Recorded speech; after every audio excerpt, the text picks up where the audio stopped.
Okay, so part one of class tonight, we talked about making monoprints. And so as you can see, I've got the anodized aluminum palette out, and we do need that for monoprinting. Otherwise, the pancake griddles the texture on them will preclude you from being able to monoprint. So that's the one thing, is you've got to have the super smooth surface for this. Ultimately, we're going to be monoprinting so that we can embed these prints into our pieces. We can collage them in. Second thing is the temperature at which we are running these palettes. So we've got them dropped down to much lower than normal, much lower than that 200-degree threshold. We're right about 150, 160. That's just going to be to the point that the paint will melt, but not as I'm running the paint across the surface, it won't pool a bunch of it. So this is going to be going direct to the palette with the paint. And so I'm just going to start to kind of draw on here a little bit.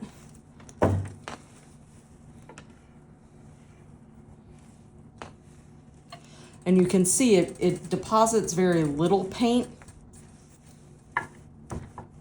Just kind of enough in here to melt, but not so much that I'm going to have a bunch caked up on my paper, because if we have too much that ends up on the paper, when we go to embed that, we're going to end up with paint that swims. So I need just enough that it actually kind of just insets, or it soaks into the paper, and that's about it. So I'm going to come through. I've got some other silicone tools also that I can come through here and make some markings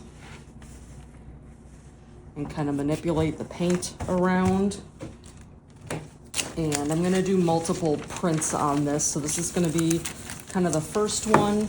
And I am gonna clamp it down to the palette just so that, because right now the paper's got some curl to it from being on the roll.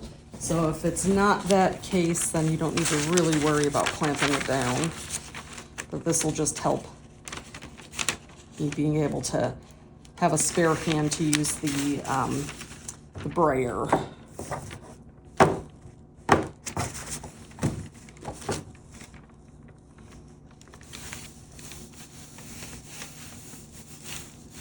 I'm just lightly working through the back of it.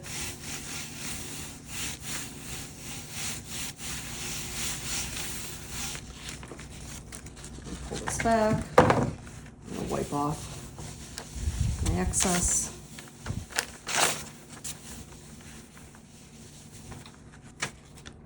And I'm going to come through here again.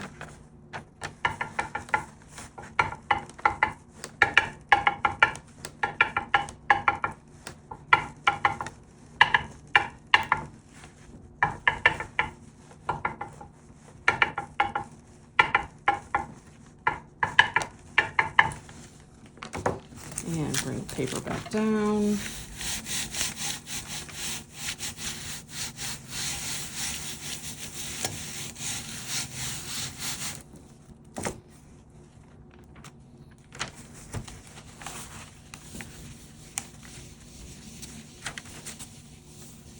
I think I'm going to grab a different color, something that's really going to pop on there.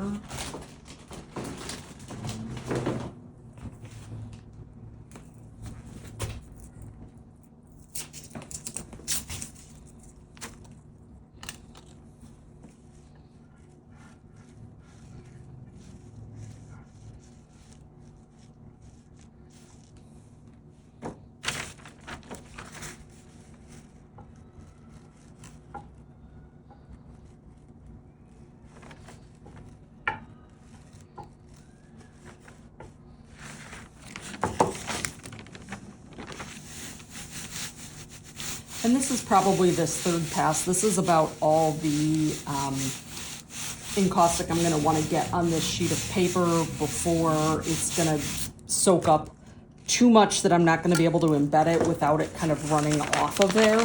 So you can see there's not much. It's soaked through the back a little bit, but not a ton. And then I can go back in with permanent marker or something like that, or the India ink pens, and draw on that paper. I can do that ahead of time as well. I can draw on these papers with the India ink markers, let that dry on there, and then be able to go back in and print on them that way. If I print on them first and then I go to draw with the marker, the spots that have wax on them, that marker's not going to take. It's not going to dry on there. So I want to draw on any of the papers first. Okay, so I went through with some of the India ink marker and I drew on this tissue paper. So you can see there's some thicker lines, some thinner lines. Now I'm going to go through and do the same process where I draw on here with the encaustic and then go through and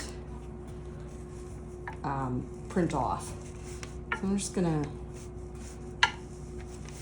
some stripes of color, and I'm going to do in between.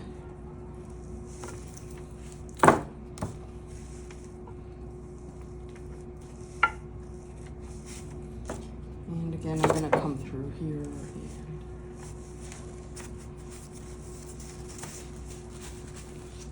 and mark up my paint just so it's not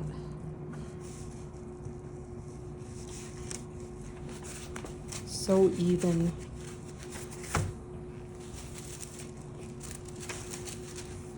And you kind of like with regular monoprinting, once it makes contact, you gotta just let it roll down there.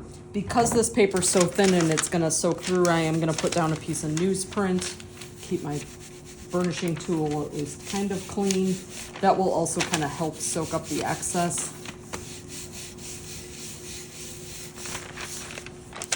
And you can see because this paper was so much thinner, it soaked through quite a bit more.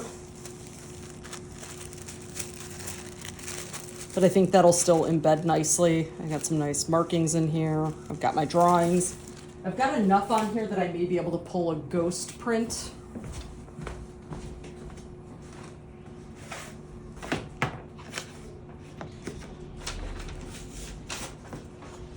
So I'm gonna come through here with some book paper, try to pull a ghost print off it.